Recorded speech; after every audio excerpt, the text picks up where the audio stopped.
The Bible Explains, Part 172. Today, we are going to continue our discussion in our series, In Christ Realities, Part 19. Today, we are going to talk about having the love of God. What does it mean to have the love of God in us? And how can we live it out? Ito po ang magiging talakayan po natin sa araw po na ito. Bago tayo magpatuloy, manalangin po muna tayo. Let us pray. Our dearest Father in heaven, we thank you so very much for how you have guided us today. Thank you so much for these beautiful people who came here today to honor you, to worship you, and to receive your word. Thank you so much for the wonderful time of praise and worship. Truly, you inhabit the praises of your people. There is nothing in the world like this. For even the psalmist says, I would rather be a doorkeeper in your house than dwell elsewhere. Thank you so much for the beautiful people who are joining us today via online. Thank you so much for your presence is in us, within us, and even in this place. We thank you and we honor you. We commit to you this learning time as we always do, and even as we always pray. Everything that will be said and done only for your glory and for the blessing of everyone. This we pray, Father, only in the name of your Son, our Lord and Savior, Jesus Christ, by the power of the Holy Spirit. And everybody would just simply say, Amen. Palakpakan po natin ang Panginoon. Praise God. Ito na po ang ika-labing-siyam na linggo na pagbagtas po natin sa mga aralin sa ating series, In Christ Realities. Ang ibig sabihin po nito ay ito. 18 katotohanan na po ang na-cover po natin. 18 realities we already covered in this series. Now, before we proceed, let us refresh our memory para po manariwa sa ating mga kaisipan ang mga katotohanan tungkol sa in Christ realities. You can see this on your screen. In Christ, I am perfectly loved by God. In Christ, I am completely forgiven. In Christ, I am righteous and holy like God. In Christ, I am a child of God. In Christ, I am a new person inside. Moving on, we also learn in this series that in Christ, I am blessed and highly favored. I am charito. In Christ, I am rich and godly. I am healed and healthy. I am anointed to serve. I am an ambassador of Christ. Moving on, we learn that in Christ I am divinely protected. I am inseparable from God. I am redeemed from the curse. I am God's new habitation. Also, we learn that in Christ I am complete. In Christ I reign in life. In Christ, I have eternal life. And just last week, we learned that in Christ, I have the mind of Christ. We need to add one more today. Today, we are going to talk about the love of God. Because we believe in Christ, we have the love of God. I want to share with you two insights today. First, I will be discussing with you the explanation of having the love of God. And then, of course, as we always do, we end this discussion with an application of having the love of God. Let's begin. Number one, let's talk about the explanation. Ano po ba ang paliwanag ng Biblia tungkol sa pag-ibig ng Diyos na nasa atin? Romans chapter 5, verse 5, the Apostle Paul writes, And hope does not disappoint us, because God has poured out His love into our hearts by the Holy Spirit, whom He has given us.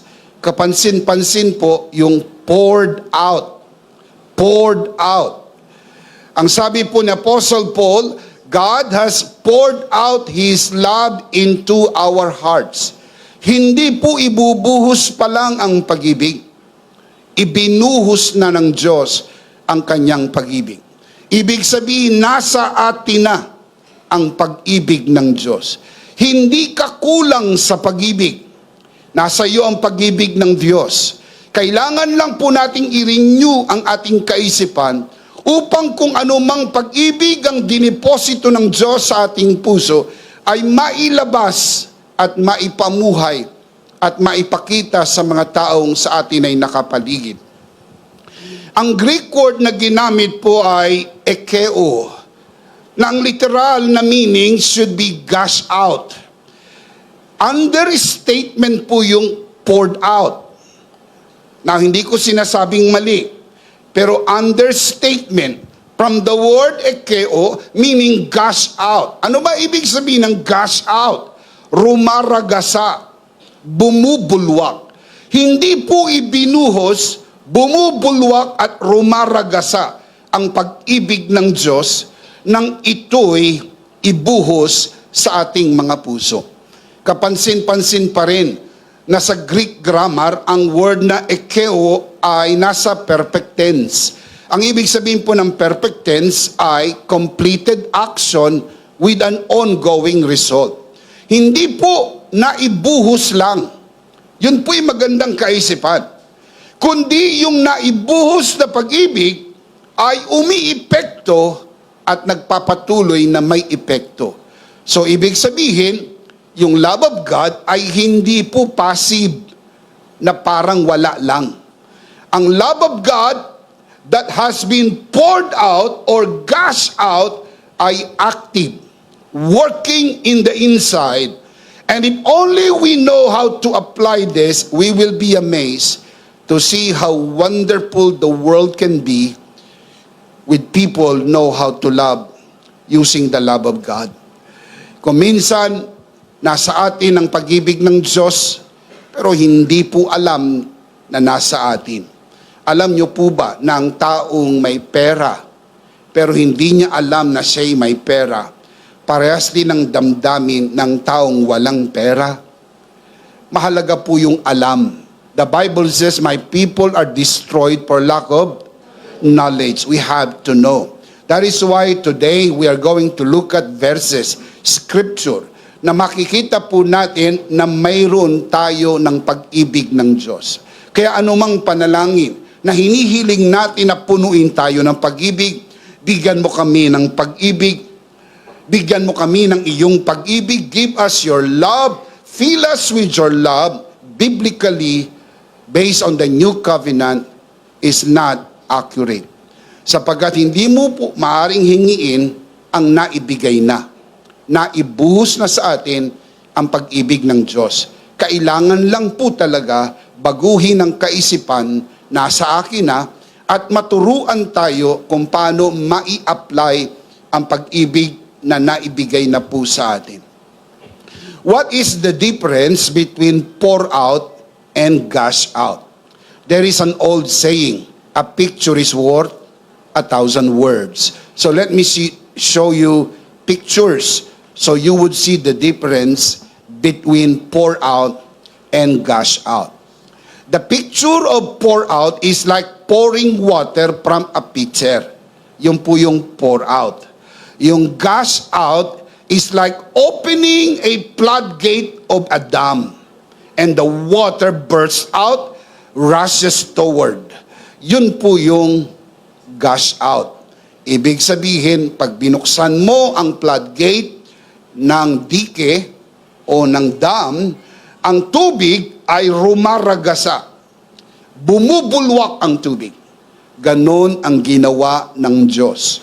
Nang kanyang ibuhos ang kanyang pag-ibig sa atin, nagbukas ang Diyos ng dike at rumaragasa, bumubulwak ang pag-ibig ng Diyos na naibuhos sa atin.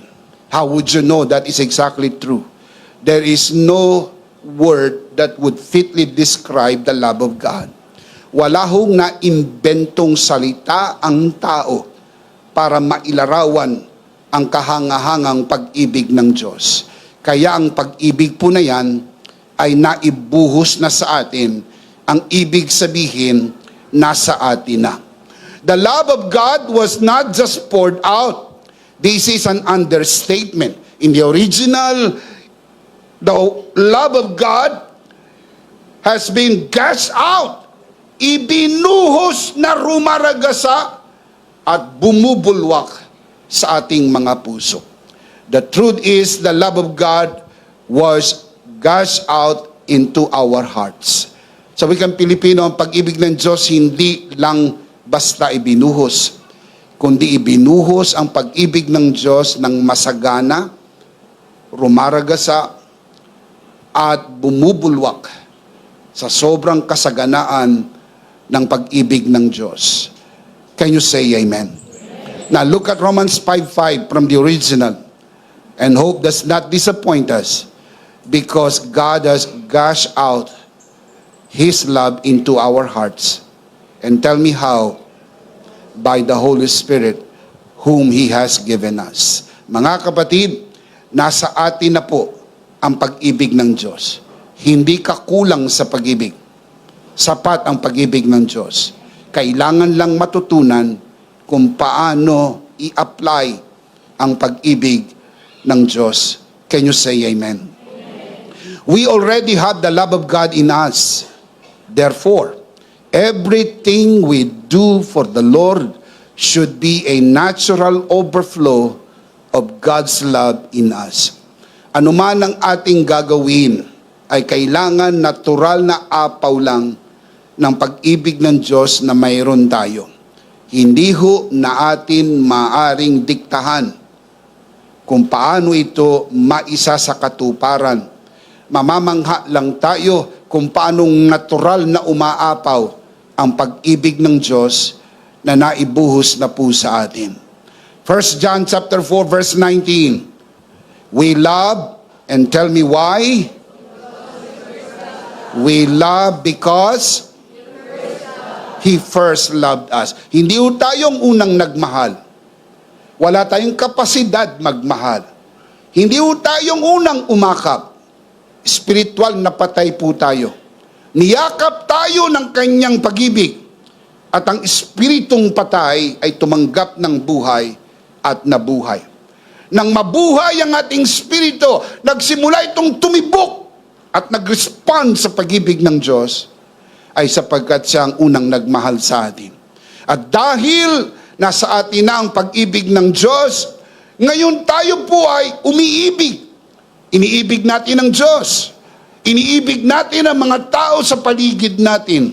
Ito'y ekspresyon na lamang ng pag-ibig ng Diyos na naibuhos sa atin. Ang sabi ni Apostol Pablo sa 1 Corinthians 16:14, do everything in love. Ano man ang ating gagawin, ang motivation should be love. Love for God, love for the people, love for the church, love for the unsaved, love for the sinners. Ano man ang ating gagawin ay udyok ng pag-ibig. Ikaw ay nagbibigay dahil sa pag-ibig.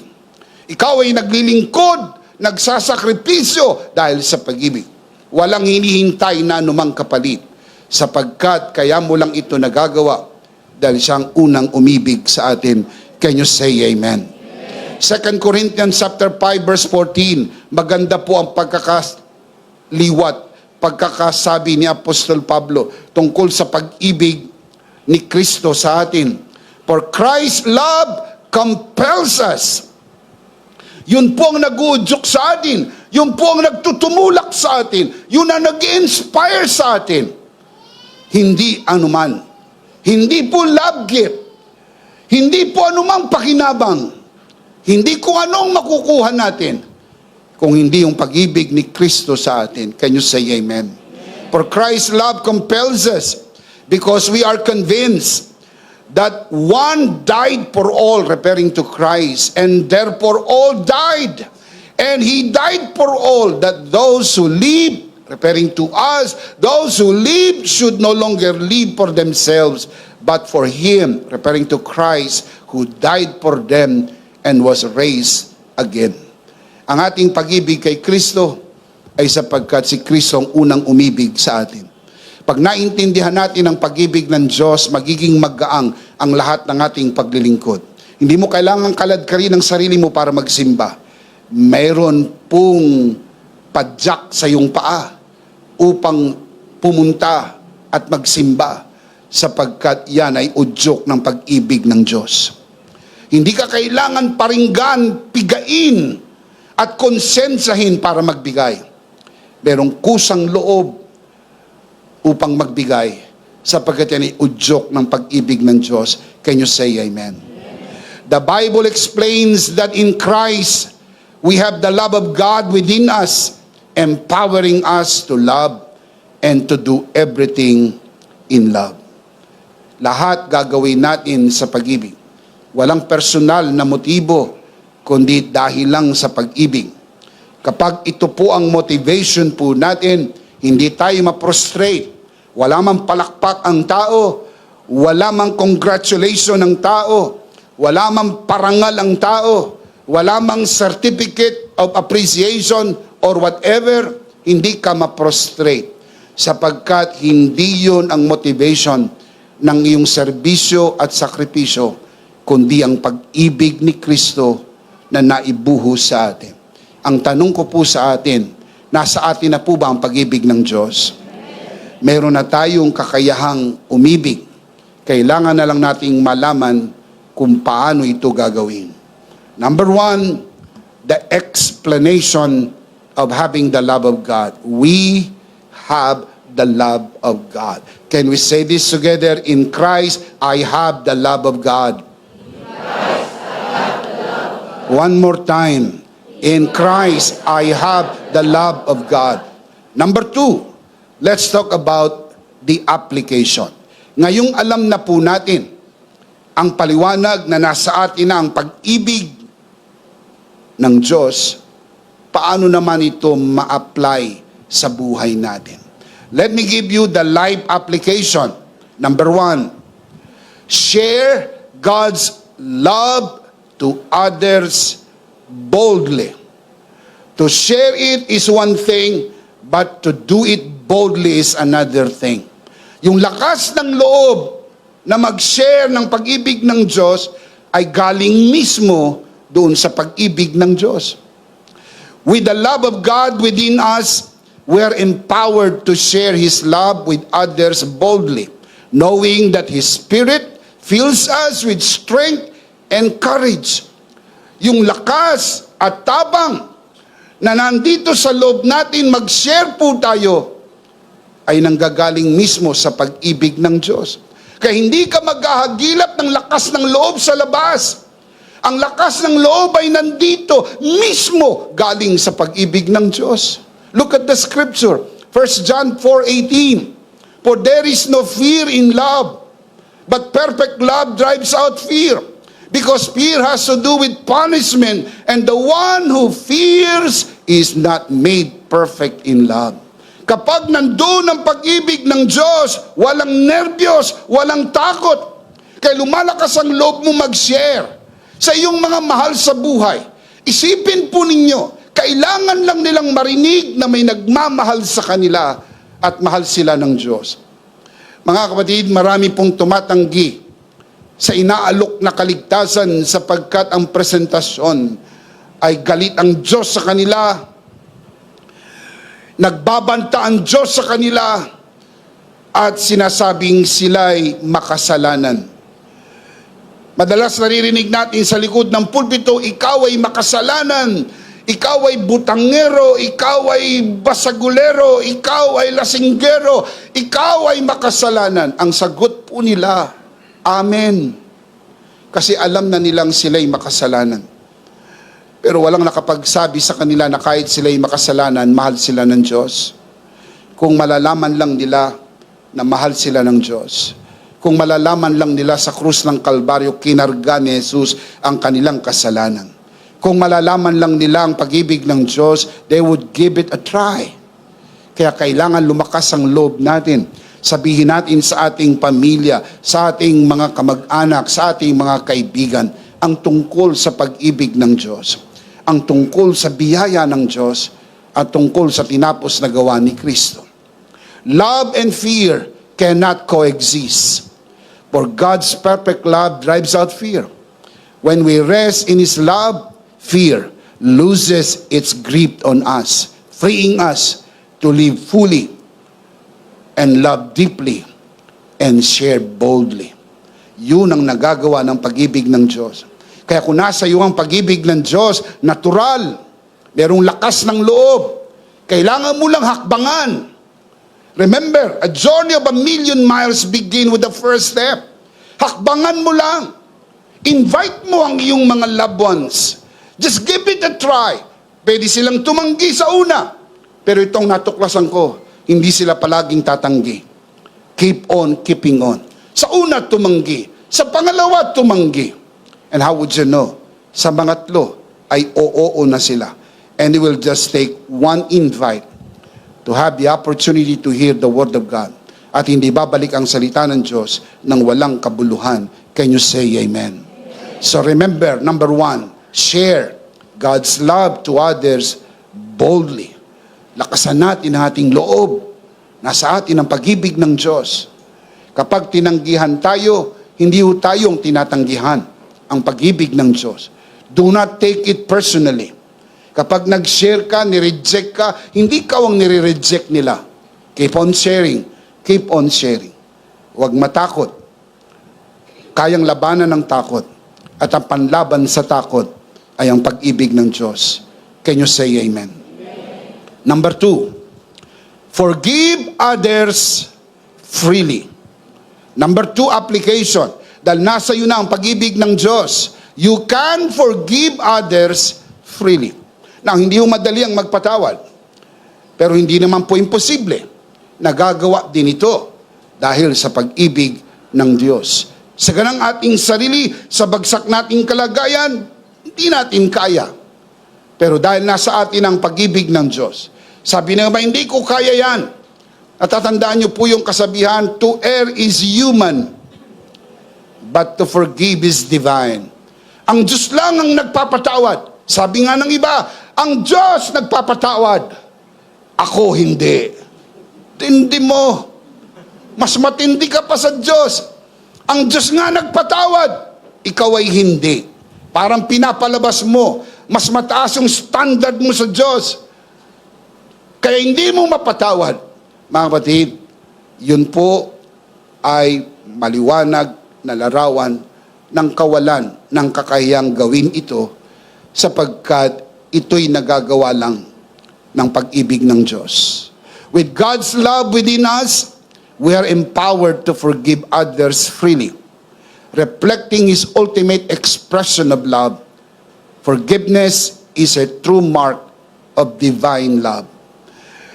Ang word po na forgiveness, ang Greek word na ginamit sa Bible ay charizomai. Yung charizomai, ang root word charis, gift.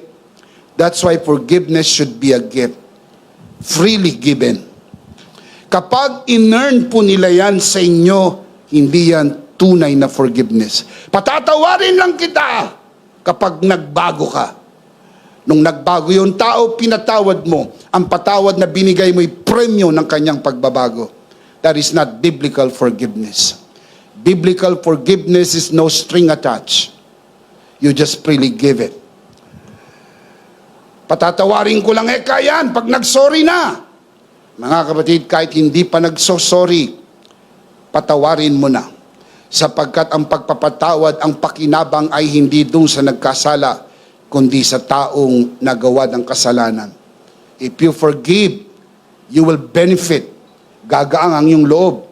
Ay hindi ko mapatawad, masama pa loob ko. Aantayin ko munang mawala yung sama ng loob at saka ako magpatawad. Hindi na mawawala ang sama ng loob mo, kaya hindi ka na rin magpapatawad. Subukan mong baliktarin. Magpatawad ka muna at mawawala ang sama ng loob. Ang sama ng loob ay nandoon sapagkat hindi ka pa nagpapatawad. Ang pagpapatawad po ay desisyon, hindi po emosyon. Hindi ka magpapatawad dahil you feel. Nagpapatawad ka because you decide to do so. At magagawa mo lang yan dahil sa pag-ibig ng Diyos. Make no mistake, hindi natin to kaya hiwalay sa pag-ibig ng Diyos. Magagawa lang natin ito at kaya natin itong gawin. Huwag mong sabing hindi mo kaya. Huwag mong sabing ako'y tao lang. Hindi ko kayang gawin yan. Hindi ka po tao lang. Ikaw ay taong tinatahanan ng pag-ibig ng Diyos. Magkaiba po ang bahay na mayroong nakatira at bahay na walang nakatira. Ang bahay na may nakatira, inhabited house. Ang bahay na walang nakatira, haunted house. Hindi ka po haunted house. You are inhabited house. Nakatira sa atin ang Diyos. Nasa atin ang pag-ibig ng Diyos. We can. Can you say amen? Look at Ephesians chapter 4, verse 32. Be kind and compassionate to one another, forgiving each other, just as in Christ God forgave you. Pansinin niyo po yung conjunction na just as. Sa Greek po, katos. Conjunction katos, meaning the same manner, the same measure. Bishop, hindi ko kaya yan. Hindi ako Diyos. How can I forgive this person in the same manner and in the same measure as God did to us? Imposible.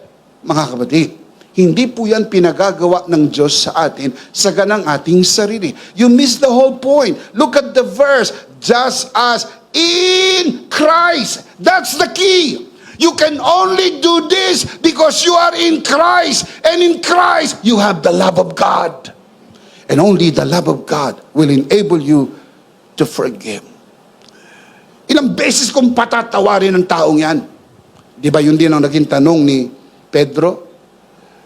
Lord, hanggang ilang beses kong patatawarin ang kapatid ko. Sumagot si Jesus, 77 ulit. Kinuha agad ni Pedro ang calculator. Kinuwenta niya kung ilan yung 70 times 7. Lumabas, 490. 490 times.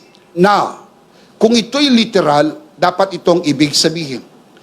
Patawarin mo ang kapwa mo 490 times of the same mistake. Kung yun ang ibig sabihin. Pero there is more to that than numbers. Ibig sabihin po, mga kapatid, tuloy-tuloy na pagpapatawad. Habang nagkakamali ang iyong kapatid, habang nagkakamali ang iyong kapwa, magpatawad ka lang ng magpatawad sapagkat walang hanggan ang pagpapatawad ng Diyos. Hindi natatapos ang pagpapatawad ng Diyos. Saan natin kukunin yon? Doon sa pag-ibig ng Diyos. Tandaan niyo po, hindi ka pwedeng sumalok sa balong walang laman. Ikaw po'y balon na puno ng pag-ibig ng Diyos. So dito ka sasalok ng timba-timba na pagpapatawad mula sa rumaragasa at bumubulwak na pag-ibig ng Diyos na naibuhos sa iyo. You are not empty. You cannot pour out from an empty pitcher. Hindi ka po walang laman. Puno ka ng pag-ibig ng Diyos. Amen. Amen. Ang susi po ay nandun sa in Christ. Just as in Christ. Yung po yung reality na pinag-uusapan natin. If you are in Christ, you have the love of God, and the love of God enables you to forgive freely. Walang kondisyon. You just do it freely. In the same manner, God forgave us freely. Can you say amen? Freely forgiving others is one of the highest ways we can express God's love in us. Among others, maraming paraan express ang love of God. Pero isa sa pinakamataas na ekspresyon ng pag-ibig ng Diyos ay ang magpatawad. Because to forgive is divine. It's godly. The devil cannot do that. Only God can do that. And if we children of God can do that, we are expressing to the world that we are God's children. Again, inuulit ko po, wala tayong kapasidad gawin ito. Hiwalay sa pag-ibig ng Diyos. Hindi ho pinagagawa ng Diyos sa atin ang isang bagay na hindi niya tayo in-empower para magawa ito. Nasa atin ang pag-ibig ng Diyos. Kaya natin ito dahil nasa atin ang pag-ibig ng Diyos. Palakpakan ang Panginoon. Praise God. Amen. 1 Peter chapter 4 verse 8, the Apostle Peter writes, above all, love each other deeply. Tell me why? Because love covers over a multitude of sins. Mga kapatid, kapag nag-aaway ang mag-asawa, napakaraming nangyayari. Ang mga misis o kayang mister, minsan nagiging hysterical. Nagsusumigaw. Pero mas madalas, sila'y nagiging historical. Sapagkat pilit nilang ibabalik ang nakaraan. Natatandaan mo noong 1978? Natatandaan mo ba yung ginawa mo sa akin? Kaya hindi sila makamove on. Sapagkat yung dapat sanang kinalimutan na hindi po kinakalimutan. Kasi ang tunay na pagpapatawad nililimot na po. At tinatakpan ang maraming kamalian. Marami ka rin kamalian. Pero iniisip mo mas marami siyang kamalian. Pero sa totoo, yun din naman ang iniisip niya. Hindi niya lang sinasabi sa'yo, mas marami kang kamalian kaysa sa kanya. Kaya lang ang hindi nyo naisip, ang iniisip ng Diyos, parehas kayo maraming kamalian. Pero minahal tayo ng Diyos. Inibig tayo ng Diyos. Can you say amen? Kalimutan na ang sugat ng kahapon. Sapagkat ang kahapon mo'y nagtapos na ng lumubog ang araw. At kapag sumikat ang bagong umaga, bagong araw. At sabi sa Biblia, tuwing bagong araw, dakila ang katapatan ng Diyos. Great is God's faithfulness. Can you say amen? Number 1, share God's love to others boldly. Number 2, forgive others freely. Number 3, encourage others openly. Ito po ay isa sa mga praktikal na paraan na pwede nating maipamuhay ang pag-ibig ng Diyos, yung palakasin ang ating kapwa. Encourage mo ang iyong mga anak. Encourage mo ang iyong asawa. Encourage mo ang iyong mga kapatid. Encourage nyo rin ang inyong pastor. Mag-encourage tayo sa isa't isa sapagkat yan ay kailangan. With God's love within us, we are called to encourage others openly, lifting them up and sharing the strength that His love provides. Hindi pare-parehas ang sukat ng ating lakas. Hindi pare-parehas ang ating kryptonite. Yung parte na ikaw ay mahina, maaaring malakas ang iba. Yung parting malakas ang iba, maaaring mahina ka. Pero kung saan sila mahina at dun ka malakas, palakasin mo sila. Sapagkat yan ay ekspresyon ng pag-ibig ng Diyos. Hebrews chapter 10 verse 25. Let us not give up meeting together as some are in the habit of doing, but let us, now look at the verse, let us encourage one another, and all the more as you see the day approaching. Your mere presence in the gathering is an encouragement. Hindi nyo alam yon, pero dapat alam nyo ngayon na yung ang pagdalo nyo lamang ay nakaka-encourage sa iba, ganon din sa pastor. Na-encourage mo siya, naniniwala siya sa calling, naniniwala siya sa tawag ng Diyos, naniniwala siya sa gawaing ipinagkatiwala sa kanya ng Diyos, pag nakikita niya kayo ay dumadalo. Kaya encouragement po kayo. May mga kapatid na hindi na nagpatuloy sapagkat yung mga kasama nila ay hindi na rin nagpatuloy. Na-discourage sila sa kawalan ng presensya ng iba. Pero ang iba ay nai-encourage dahil sa presensya ng iba. So wag mo ipagkait ang iyong presensya. Every time you come, you are a source of encouragement. And please don't be absent. Keep on attending and be an open encouragement to all. Mga kapatid, kuminsan ang hinahanap ng mga tao kung saan mayroong malapit na simbahan. May I say this? Huwag niyong hanapin yung malapit na simbahan. Hanapin niyo po yung malapit na turo sa Biblia. Dahil kahit malapit ang simbahan, kung milya-milya ang turo ay malayo sa Biblia, hindi po yun tama. Hanapin natin yung pong mga simbahan na ang turo ay malapit sa Biblia. Ang turo ay ang Biblia. And every time you come, you become a source of encouragement to pastors, leaders, and even the church as a whole. So I say this to you, my dear brothers and sisters, encourage one another. Yung pong praise na one another ay inulit sa New Testament ng 100 times. 100 times. One another, one another, one another, one another. It is a biblical theme. One another, one another. We need each other. No man is an island. Parte tayo ng isang katawan. Kailangan natin ng isa't isa. Kailangan nyo ng pastor, pero kailangan din kayo ng pastor. Kailangan natin ng isa't isa. Wala pong isang taong kaya niyang pasanin ang gawain. Ito po'y pinagsasama-samang tulong upang mapasa natin ang gawain ng Panginoon. At sa pamagitan po ng sama-samang paggawa, na-encourage natin ang bawat isa. Pag mayroon kayong kasama, na dati madalas yung nakikita na umaaten, then all of a sudden, parang hindi na siya nag-a-attend. Baka naman, pwedeng kumustahin mo. Alam nyo, madali pong mapansin.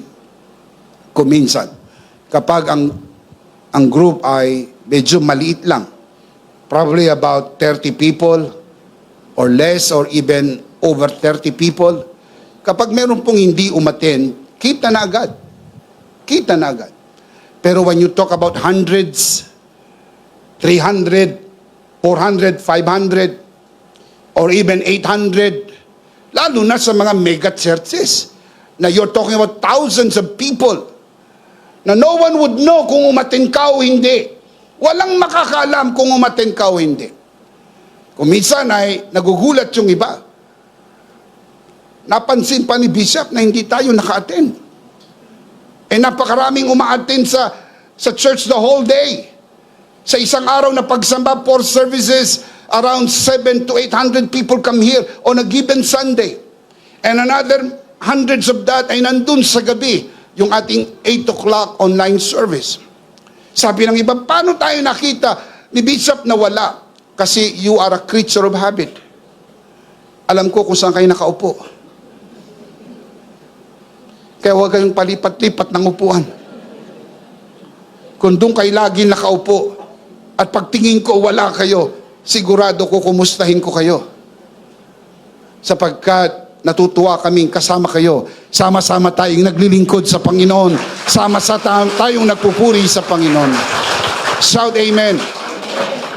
Of course, hindi magagawa yan ni Bishop o sino man pastor perfectly.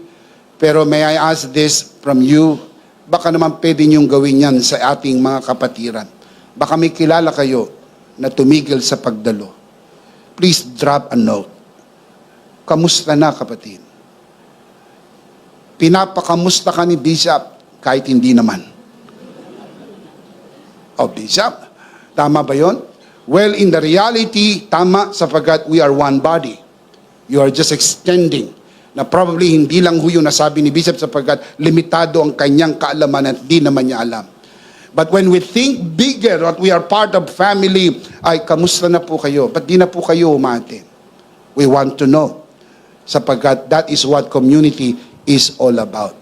Can you say amen? Amen. Number 4, Rest in God's love securely. Again, rest in God's love securely. Dahil nasa atin ang pag-ibig ng Diyos, feel secured. Huwag kang bagabag. Hindi na po mabubura ang pangalan mo sa aklat ng buhay. Hindi ka na po hahatulan. Hindi ka na po mahihiwalay sa Diyos. Feel secured. Sapagkat yan ang pag-ibig ng Diyos. Walang makakaagaw sa atin sa kamay ni Jesus.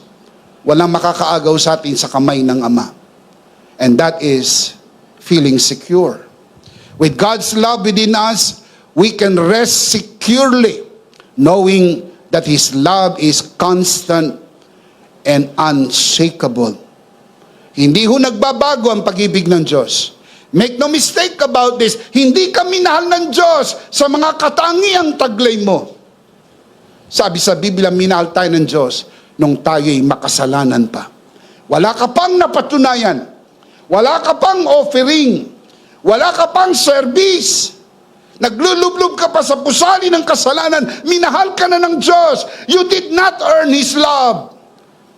And what you did not earn by works, you cannot lose by works. Grabe ang pag-ibig ng Diyos sa atin. Niyakap niya tayo sa ating karumihan.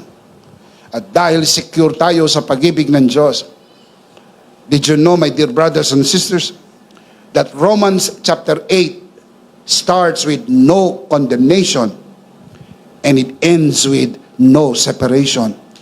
What is that? Security. Let me show you the assurance that we have. Romans 8:38-39. For I am convinced that neither death nor life, neither angels nor demons, neither the present nor the future, nor any powers, neither height nor depth, nor anything else in all creation will be able to separate us from the love of God that is in Christ Jesus our Lord. That is why we learn in this series that in Christ, I am inseparable from God. Ipayapa mong yung isip, nang niyakap ka ng pag-ibig ng Diyos, hindi ka na niya bibitawan kahit kailan. Ang pag-ibig ng Diyos ay hindi nagbabago. Minsan, meron nga ako narinig na kanta, stubborn love. Hindi mapipigil ang pag-ibig ng Diyos. Kung minsan sabihin natin, parang hindi na tayo kaibig-ibig. Kung minsan sinasabi natin, mahal pa kaya ako ng Diyos? Are you kidding yourself? Mahal pa ba ako ng Diyos? Hindi ho nagbabago ang pag-ibig ng Diyos. Minahal ka niya nung hindi ka kaibig-ibig. At hindi magbabago ang kanyang pag-ibig. You are secured in His love. Can you say amen? Number 5. Give generously. Not just give. Learn the art of generosity because that is what love, that is what God's love is all about. God's love is generous. And having the love of God inside us, we know what generosity is. Now let me explain. Generosity is not all about the amount. It is the attitude of the heart. With God's love within us, we are empowered to give generously, knowing that our source is infinite. Can you say amen to that? God's love in us transforms our giving into an act of love and gratitude. Hindi na siya obligation. It becomes a natural overflow of love and gratitude. Dighay. Dahil binusog ka ng pag-ibig ng Diyos, normal ang dumighay. And it comes out naturally. Kaya hindi ko kinakailangan tinatakot, pinagbabantaan, o sinusuhulan pa, o kaya nilalatigo ang mga tao para magbigay. O kaya parang pinipiga at pinagbabantaan na pag hindi ka nagbigay, papaluin ka ng Lord. Sino kayang Lord ang tinutukoy niya? Pag hindi ka nagbigay, magkaroon ka ng cancer. Sisingilin ka ng Diyos sa pamagitan ng hospital bills. Kaya pag hindi mo binigay kay Lord, yan ang mangyayari. May nagtanong sa akin, kailan, pero Bisa, bakit nangyari nga sa amin? Now listen up. Nangyari sa iyo dahil pinaniwalaan mo.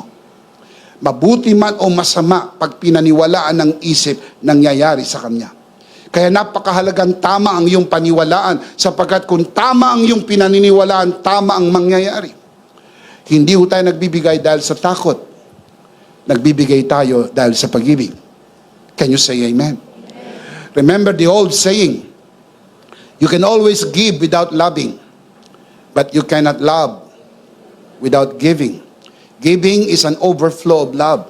Remember John 3:16, for God so loved the world that He gave. Giving is an expression of love.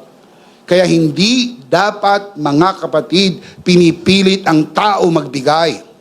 Kailangan lang ma-realize niya na sa akin ang pag-ibig ng Diyos. At ang pag-ibig ng Diyos ang nag-uudyok sa akin para magbigay. Luke 7:47, forgiven little, loves little. Forgiven much, loves much. Mga kapatid, ang pag-ibig ng Diyos ang nag-uudyok sa tao para magbigay. Ang pagpapatawad ay ekspresyon ng pag-ibig ng Diyos. It comes out naturally. Wala pong verse sa Old Testament, nowhere you can find in the Old Testament, na you give half of your possession to the poor. Nowhere you can read that. But when Zacchaeus received the love of God, the grace of God, the love of Jesus, pumunta si Jesus sa bahay ni Zacchaeus. That is pure love. That is pure grace. Zacchaeus said, half of my possessions I will give to the poor. And if I have cheated anybody out of anything, I will pay back 4 times the amount. That is even beyond the law requires. Kaya grabe ang pag-ibig ng Diyos. Pag naramdaman ng tao ang pag-ibig ng Diyos, ang yakap ng Diyos, ang pagmamahal ng Diyos, giving comes out naturally. Walang nagsabi kay Zacchaeus gawin niya yon. Nung marinig ni Jesus yung sinabi ni Zacchaeus, what did Jesus say? Today, salvation has come to this house. Ang ating serbisyo ay hindi para tumanggap ng kaligtasan. Ang ating serbisyo ay patunay na tanggap na natin ang kaligtasan, natanggap natin ang kapatawaran, natanggap natin ang pag-ibig ng Diyos. Say amen. Si Maria Magdalena, na natagpuan sa pagkakasala, pinatawad at binigyan ng bagong simula. Unang natagpuan sa paanan ni Jesus, at muling natagpuan sa paanan ni Jesus. Hinuhugasan ng paa ni Jesus ng kanyang luha. Pinupunasan ng kanyang buhok. At hinahalikan ng paulit-ulit. At binuhusan ng mamahaling pabango. Ito'y hindi niya ginawa para mapatawad. Ginawa niya ito matapos siyang mapatawad. Mga kapatid, ang serbisyo at sakripisyo ay hindi ho pambayad sa pag-ibig ng Diyos. Hindi ho natin mababayaran ang pag-ibig ng Diyos. Dahil hindi naman po ito pinagbibili. At kung sakaling ipagbili ng Diyos, hindi rin natin kayang bayaran. Ibinigay ng libre. At na matanggap natin ang pag-ibig ng Diyos, dahil ito po'y rumaragasa, dahil ito'y bumubulwak, umapaw mula sa kaloob-looban natin ang kusang pagmamahal na naipapakita sa isang masaganang pagbibigay. Biblically, the act of giving is not a financial transaction, but a revelation of the heart's true condition. Maliwanag po ang sinasabi sa Bible, for where your treasure is, there your heart will be also. Ang iyong pagkakaloob ay hindi ho financial transaction. It is an opportunity to see the condition of your heart. You receive the generous love of God. You are generous inside. I know, because God's love is generous. Pero it is up to us to make a decision to be generous in our giving. Because every time we do that, we are applying the love of God. Because true giving stems from a heart truly amazed by God's grace and deeply in love with the spreading the gospel of full grace. May kwento ko lang sa inyo ng mabilisan. Nung nakarang Biyernes, nandun po tayo sa Ilocos Sur, Bigan, Ilocos Sur. Nandun po ang bagyong Marce. Ilocos Norte, signal number 4. Ilocos Sur, signal number 3. Mabigat ang buhos ng ulan. Napakalakas ng ihip ng hangin. Mga yero lumilipad. Nagsisimula ng mag-build up ang tubig at bumaha. Sinong mag-iisip na matutuloy ang gawain? Handa na nga po kami na mag-decide yung host na sabihing itigil na muna natin at i-reschedule po natin. Nagising po ko ng madaling araw, 1 o'clock in the morning. Napakalakas ng buhos ng ulan. Napakalakas ng buhos ng ulan. Ako po'y nanalangin at gumawa pa ako ng panalangin para i-post sa Facebook para ma-encourage ko ang mga kapatid na manalangin sapagat ito po ay malaking hamon. Believe it or not, signal number 3, dumating ang mga tao, mahigit 200 mga pastor ang nakarating at tumanggap ng mensahe ng biyaya. Nagdala po kami ng 150 na packet. Ng bawat packet ay naglalaman po ng mga booklets. 8 or 10 booklets per packet. 150 na packets. Amounting to 40,000 pesos. Sabi ni Pastor Luis sa kanilang kwenta ay 45,000 pesos. Na mag-isip po kayo mga kapatid. Yun po yung ating paglilingkod sa body of Christ. Na makapagbigay tayo ng free conference, makapagbigay tayo ng free materials, upang magsimula mula dito ay kumalat ng kumalat ng kumalat. Sabihin natin, napakalaking halaga, 45,000 pesos. Hindi malaking halaga. Pero napakaliit na halaga kung ang iisipin natin ang napakalaking pag-ibig ng Diyos sa sino mang kailangan tumanggap ng biyaya ng Diyos. Hindi pa po kami nakakaalis. Lumapit agad yung bishop at sinabi, aayusin ko na para sa susunod na taon ang Ilocos Norte. Abra. Aabutin natin ang buong Pilipinas ng mensahe, ng biyaya ng ating Panginoon. Pero Bishop, hindi tayo ganun karami. Bishop, hindi tayo ganun kayaman. Hindi po ko dyan umaangkas. Umaangkas ako sa saganang pag-ibig ng Diyos na nabuo sa puso ng bawat isa. Mahal ninyo ang Diyos dahil ang Diyos ang unang nagmahal sa atin. Shout amen. Lumikom tayo ng halaga. Malaki po ang naitulong. Pero hindi natin nalikom ang ganung kalaking halaga. Kailangan natin magdagdag. Kaya ho sinasabi ko sa inyo, next time, dagdagan nyo. Sinasabi ko ito dahil pamilya tayo rito, pinagtutulungan nating dalhin ang mensahe ng biyaya sa buong Pilipinas. Amen. Let's see them again. Life application. Ito po ang 5 application. Ngayong alam mo na nasa iyo na ang pag-ibig ng Diyos. Nasa iyo na ba ang pag-ibig ng Diyos? Nasa atin. Magagawa natin ito hindi para matanggap ang pag-ibig ng Diyos, kundi nasa atin na ang pag-ibig ng Diyos.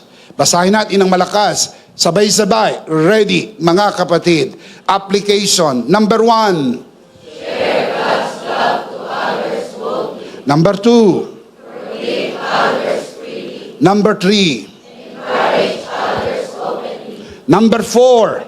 Rest in God's love securely. And number 5. Give generously.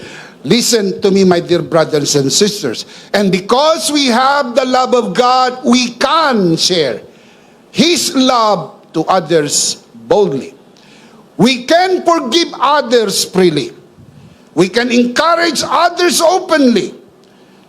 And because we have the love of God inside us, we can rest in His love securely. And because of the love of God, we can give generously. The big idea is, in Christ, I have the love of God. Are you in Christ? So what is the big idea? In Christ I have the love of God. One more time. In Christ I have the love of God. Louder. In Christ I have the love of God. In Christ, I have the love of God. Of course, we do not want to end the broadcast without giving the opportunity to receive Jesus, to receive the love of God, receive Jesus today and be saved. Pag tinanggap mo si Jesus, tatanggapin mo ang pag-ibig ng Diyos, at mula sa kasaganaan ng pag-ibig ng Diyos, you will never be the same again. Today is the day of salvation. Receive Jesus today and be saved. Sa loob ng bulwagan na ito, lalo na sa mga nanonood sa broadcast na ito, manalangin po tayo ng pagtanggap. Inaanyayahan ko po na samahan natin ang ating mga bisita sa broadcast. At kung ikaw ay baguhan sa loob ng bulwagang ito, pagkakataon mo para tanggapin ang Panginoong Hesus sa hapon na ito o sa oras na ito sa loob ng bulwagan na ito. Taas natin ang ating dalawang kamay. Ipikit po natin ang ating mata. Manalangin po tayo ng pagtanggap. Kung tinanggap mo na ang Panginoong Hesus, nililinaw ko, you don't have to do this again and again and again to be saved because you are already saved. But I'm asking you that you do this for the sake of those who will pray this prayer for the first time. Let us help them and guide them. Manalangin tayo. At doon sa mga mananalangin sa unang pagkakataon, ariin po ninyo na ito isang personal niyong panalangin. Manalangin tayo. Panginoong Hesus, ako po'y makasalanan. Hindi ko po kayang iligtas ang aking sarili. Ako'y mapapahamak ng hiwalay sa iyo. Narinig ko po ang mabuting balita. Ako po'y naniniwala. Tinatanggap kita sa aking puso bilang aking Panginoon at aking tagapagligtas. Salamat po, pinatawad mo na ang aking mga kasalanan.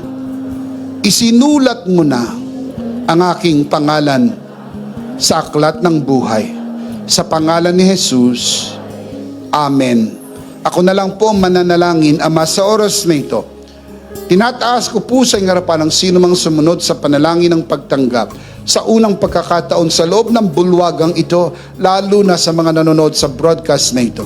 Pinagkakatiwala po namin sila sa iyong kagandahang loob na sila'y lumago sa biyaya at sa bagong natagpuang pananampalataya sa pangalan ng Panginoong Hesus. Tayong lahat ay magsabi ng Amen. Palakpakan si Lord. Praise God. Praise God. Doon po sa mga tumanggap sa Panginoon, sa oras na ito, kami po'y nakikigalak sa inyo at mula sa ikaibuturan ng aming puso, gusto naming sabihin, welcome to the family of God. Palakpakan si Lord. Welcome to the family of God. Can you say amen? Tayo po'y dumako sa ating banal na komunyon. Kunin po natin ang ating communion elements. My dear brothers and sisters, let's do this together.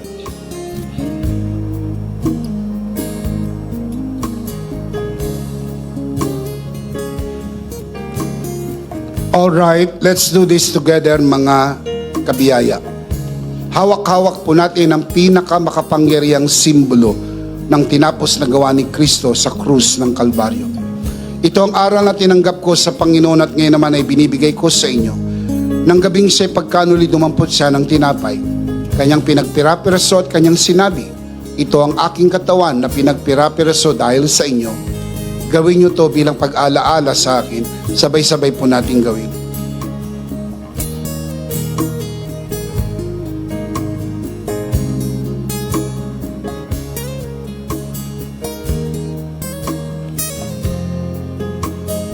Gayon din naman matapos maghapunan ay kanyang hinawakan ng saro at kanyang sinabi, ito ang saro ng bagong tipan na pinagtibay ng aking dugo. Gawin niyo to bilang pag-alaala sa akin. Sabay-sabay po natin gawin.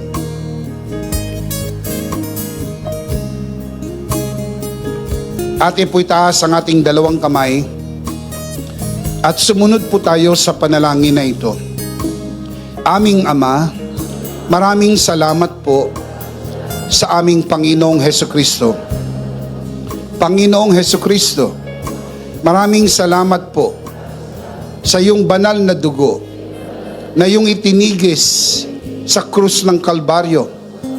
Dahil po dito, lahat ng aming kasalanan ay iyon ang pinatawad.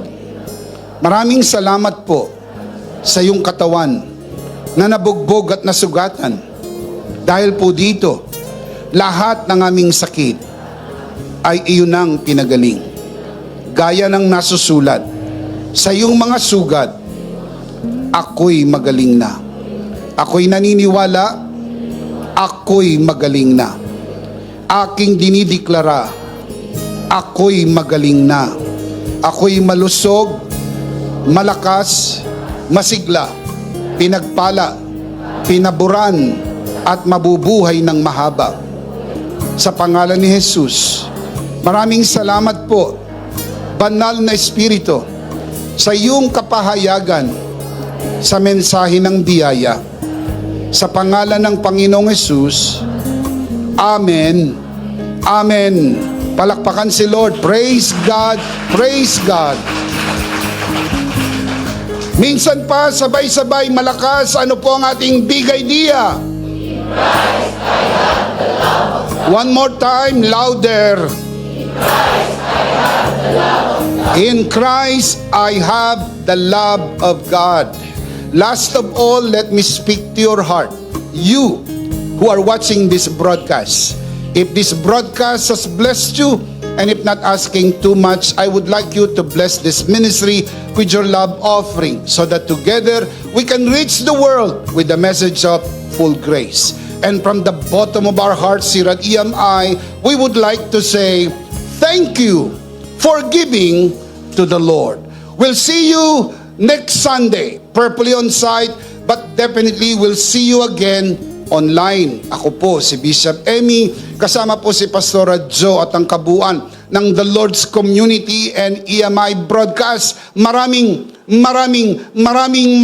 thank you. Stay a bit for more announcements. Stay blessed and stay connected. Always remember, in Christ, you are forever. Charito! Charito!